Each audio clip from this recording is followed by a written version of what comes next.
Hello, and welcome back to Learning with Lee.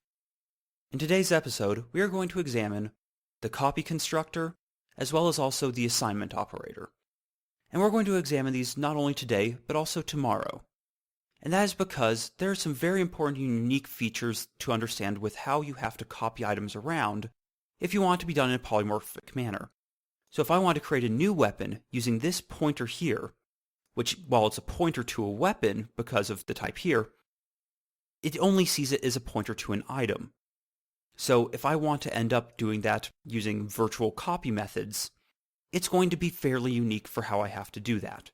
Or maybe not fairly unique, but it's going to be somewhat complicated for how that's done. And we're going to cover that in tomorrow's episode. For today's episode, we're going to examine how exactly you can overload the operator for assignment, as well as also creating a copy constructor. And a lot of this can already be done for you automatically by your compiler, but in this case here, and we're going to look at linked list because it's a bit more of a complicated example and one that we wouldn't want our compiler to do for us. And that's because there's a couple different ways in which we could copy it. Because you see down here we have these three fields. The first and most easy way of doing it is just assigning from whatever your source list is into whatever your new list or destination list is, whatever you're assigning to. So you would just basically copy over the count, copy over the first item, copy over use GT. However, that leaves us with a problem. And that's that if we look over here, and this is our source list here, it has some number of elements in it. What we then are effectively doing is we're going, okay, and let's just say that for now it has 9 elements in it. What we then do is we create our copy here. We go, okay, it's going to have the same use GT, and we'll just call this C.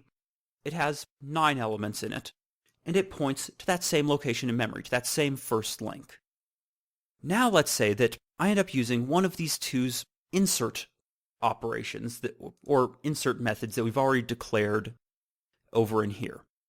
So I insert a new item, and I just go, okay, let's toss in some new item in here, and we'll just call this one I. And then what's going to happen is that because of the fact that I have to go through one of these two, so either through the copy or through the source, through one of their methods in order to end up inserting that item, one of them is going to increment their count. And there's no real way, without getting absurdly complex, and this is needless complexity that really, you should never design a system in which you have to have that complexity in order to have it increment both of these, so as that you then get 10 up here, as well as then 10 down here. Realistically, when you end up inserting this, it's only going to change one of these from 9 to 10, and the other one's going to stay 9. However, this list here still has 10 items in it. So if I then perform merge sort on C, which thinks it only has 9 items, we're going to run into errors on both the splits and the merges, as well as possibly also on our recursion when it thinks it's going to have only one item. It actually has 2 items in one of the 2 lists, for example. So that could give us a significant problem, and it might wind up with memory leaks, i.e., on possibly a split or a merge, it might wind up with one of these guys here being excluded from either the merged list or the 2 split lists, and it still has allocated memory because it was created on the heap. However, nothing's using it, nothing has a reference to it, so it's eating up memory, and there's nothing we can really do about it. So that would end up with us eating up memory unnecessarily and possibly losing information, in addition to hurting our performance and impacting other programs down the road. So for now, that's the importance of why you don't want to do what's known as a shallow copy with a linked list. What you really want to do is, and I don't want to go back through here and have to undo a whole bunch of this, so let's just sort of erase that for now. What we really want to do is we want to create a copy of that list that basically has these exact same items here, but it then happens to be down here in brand new memory, in which each of these elements within here is not related to the element up here. And that's what's known as a deep copy. And deep copies are very useful for when you then want to modify something that you don't want it modifying the original thing you copied from. But let's start off with the easy example of copying. And the easy example of copying is link. And for this, we're going to start off with the link copy constructor. And all a copy constructor is, it's the same thing as a normal constructor like what we have here. except it's going to take in an item of the same type that you're constructing. And I'm passing it in by reference. You could pass it in as a pointer. Passing it in by value would be a bit less efficient than doing either of those, so not as good of an idea. And in general, within copying, you have your source and you have your destination. So it makes a fair amount of sense. Oh yeah, and this is sub C. Sorry, not sub T. So what we can then do over here is we can just create it right below our other constructor. And we can just take that and replace this section right here with it like that. So the difference now is that we don't have value here. We still are going to end up wanting to do reset, or more than likely going to, and I'll get into why that is in a second.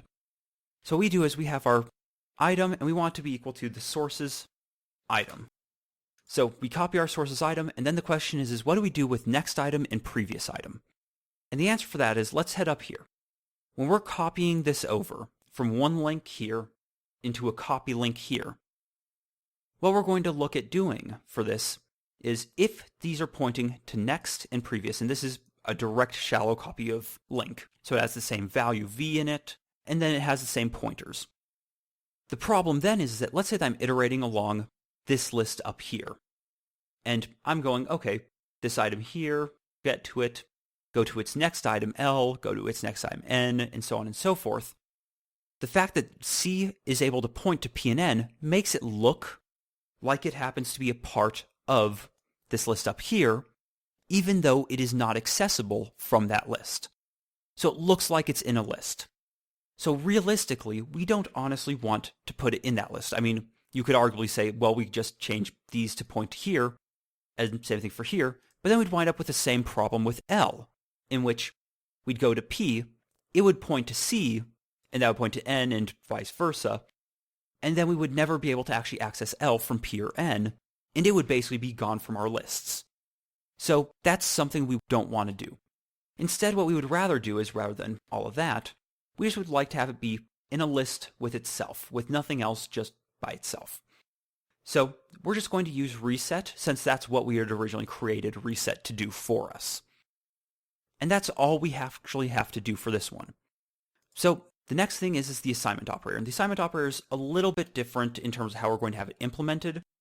And it just is similar to our other ones in which we use a void operator, and that's because when you assign something, you're not necessarily actually returning anything.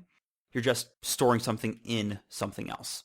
Or more accurately, if we were to do this, what we could actually have it do is we could have it return a link sub C reference. And there's a reason why we might actually want to have it do that. And what we're looking to do here is we can just copy this guy down here.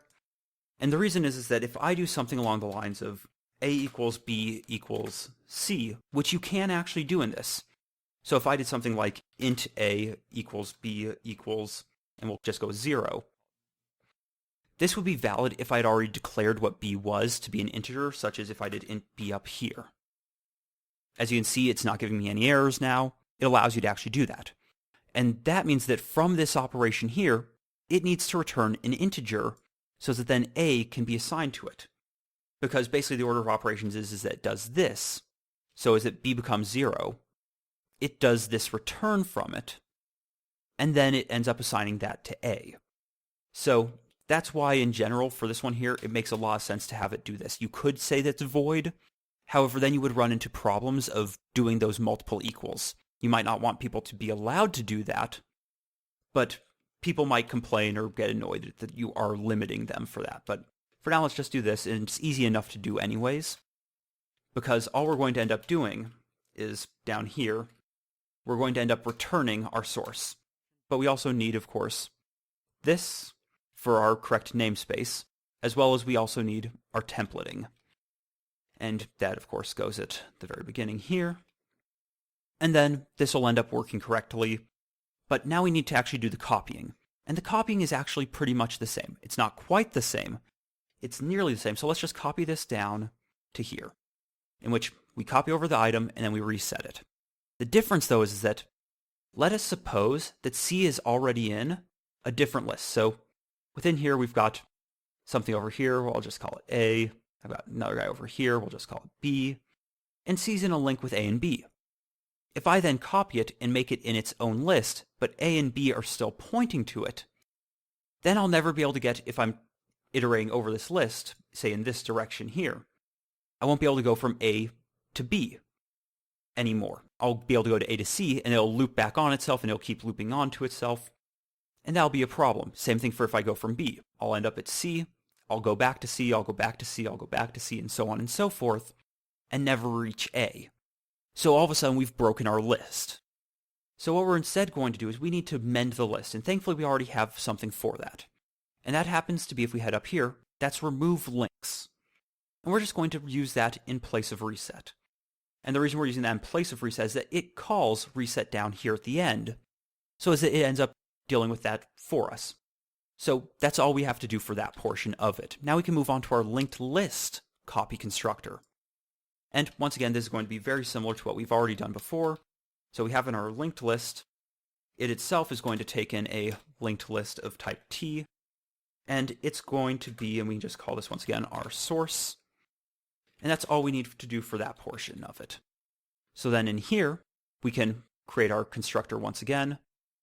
In this case here, oh yes, we have our constructor there. We'll want it ahead of it to just group the constructors together, makes it a bit cleaner and clearer. Within here, we'll get into what we're doing in there, but really it's going to be very similar to what we're already doing in our existing constructor up here. And then we want to just copy over all of that down to here. And then we're pretty much set up, except that now we need to copy. So first thing that's obvious, we want to use the same GT. And that one can just be directly copied over. It's a Boolean. It'll just go, okay, give me a new bit of 1 or 0. This leads us to another question of how we're actually going to do the copying, because we already have some methods down within here of insert, as well as then this insert, as well as technically append up here, but we're not going to use append because it ends up clearing out the list. In case we wanted to create a function such as cut, in which it deleted the source list, then we could end up doing something along the lines of copying it and using append to do this for us, except that really isn't what we're looking to do. Instead, what we're going to do is we can end up using, and we'll do this to begin with, we'll use this insert, because that one's fairly clear, fairly easy to do, as well as it also takes care of count for us. We're going to want to set this to 0, and we're going to want to set this to null pointer just so as that it ends up working correctly. Now, there is also the problem of, well, if we were doing an assignment operator, we would have the problem of having to clear out the existing list, which basically would mean we'd split this off into its own function within here, call that function, and then perform copying logic. But for now, we're just dealing with a brand new list. It guaranteed does not have any links that we would need to delete or deal with. So for that, what we're going to end up doing is that we are going to create a for loop. So within this for loop, we're going to go, okay, I have some link sub t, and we'll just name it pointer, and it's equal to our source's start. So source first item. And we care about when it is not the last item. So basically everything up until the last item. And there's going to be a little bit of extra stuff we have to do after this in order to copy over that last item. But for now, this is going to be good enough. So if we do pointer, we don't want it to be null. So in case source is empty, and we want to prevent any errors, we want that to be the case. So if it's not null, and so long as pointer, and we care about its next item, so get next, whoops, not get item, get next, is not equal to, in this case here, our source dot first item. So long as that is the case, we can do that. And then we can also then just, well, we then have to increment it. We can't really just directly go plus plus on it, because that would adjust what the pointer is, but we don't necessarily want to go to the next spot in memory. We want to go to the next link in the list. So what we're going to do is we're going to do pointer equals pointer get next. And then from there, we can actually implement our loop. Oh yes, and up here, this should be null pointer. So what we're then looking to do within here is we're just going to call insert, because it's by default, and specifically if we end up calling this insert here, if we call this one here, it's going to do a copy by reference, or it's going to end up doing a shallow copy effectively, because it's going to pass in that pointer, It's going to insert that pointer, basically taking it out of one list sort of into our current list, which would give us a problem. Instead, what we're looking to do is we're just looking to insert whatever type of item is within there. So what we can do is within here, up here, we can then do, okay, I need to call insert, and I want pointer, and I want to get its item. So we're just going to do that, and by default it'll append it onto the end of the list. It'll take care of whether it's the first item for us, it'll take care of incrementing the count for us. It only has one thing left to do, and that's that we need to deal with the final item in the list. And even if there's only a single element in the list, because of this check here, it'll skip over that element and skip over this section entirely. So we need to make certain that that gets added in. So let's just add a comment for it, so add in the last element. And for this, what we're going to then do with it is we can just go check first that our source's first item is not null. So if that is not null, what we're just going to do in here, and is not a null pointer, to be more precise, we're going to say, okay, we want to, and there's a problem with here is that in case I do this and I try to then do that to get its item out of it, while I can do that, it's a matter of it's not going to be able to auto-complete it for me, so as that I can't just do the control spacebar to get the item itself. So we'll do that, and we then want to insert it once again at the end of the list. Because even if it's only the first, basically in case we only have a single item in our source list, it'll skip over this. You'll see that it's not null, it'll insert it, and this will actually correctly take care of the fact that because we have our count is 0, it'll add it in and it'll increment our count. So that's really all that we need to do for that one. And that's really all you need to do if we're going to use insert. It's a bit more complicated if we want to use this assignment operator here. However, I'm going to leave that as something for you to do as a bit of a homework assignment between this episode and the next one, is modify this, and it's going to be a bit of a significant modification, so as it ends up using either this operator for the equal sign, or you can use the copy constructor for link instead of using the existing insert function. In general, you would end up using your existing logic so as you can reuse that functionality. As well as then, in case you want to even go a bit further, try implementing an assignment operator for a linked list. So as you pass in one linked list and you end up getting a linked list out, you end up copying it over. Once again, do a deep copy on it, and you can try it out using our already existing insert logic. You can try it using the copy constructor here. And probably what you'll want to do in that case is split off some of this logic here so as it can be reused across those different implementations. And as always, thank you very much for watching. Have a wonderful day.